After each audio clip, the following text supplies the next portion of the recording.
Hello, welcome to Guide Glimpse. Microsoft Word spelling and grammar. So, to check your spelling grammar on Microsoft Word, first thing you need to do is open up the Microsoft Word and go to review. And here you will see spelling and grammar. Click on this one to see. The editor will show up once you open your spelling and grammar. So as you can see here, spelling and grammar is to check your spelling and grammar. And once you click on that spelling, to check all of your spelling if you have any. You go spelling. So you can also see the paragraphs. Everything seems to be in order. You have no wrong spelling and try putting dig. Oh no, dog. There you go. As you can see, spelling in grammar. As you click the spelling grammar right here, okay, as you can see, you have misspelled dog in here next to guide glimpse.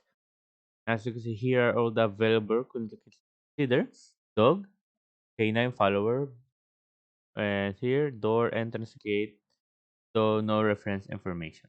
So as you can see, this one choice. Try dog. And what about cat? Let's try cat. Cat here.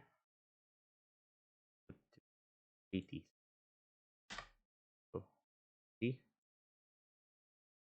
on spelling. As you can see, when you click on that, you will see catty, cat, cat. Let's do the cat cart. Regular cart. See, there's one grammar wrong. See, there's this is the grammar. You may have forgotten a punctuation mark. Let's put punctuation mark.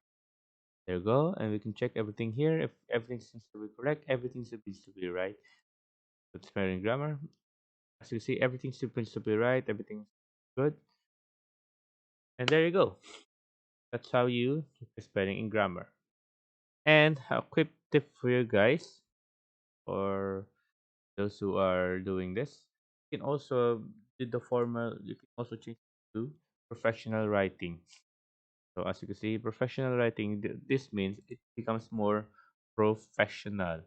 Or the words that should be written here are mostly professional words, not like your normal words when you're talking to a person, but talk to a person with a professional for a business or some type of work. This one is very good. You're choosing a casual, do this. But if you don't know if you're doing a casual or a professional, just you choose the formal on my writing. So yeah, so there you go, guys. Hope you guys liked the video. Hope you guys enjoyed, and thank you. If you like the video, please consider giving us a thumbs up and subscribing for more content like this. Thank you.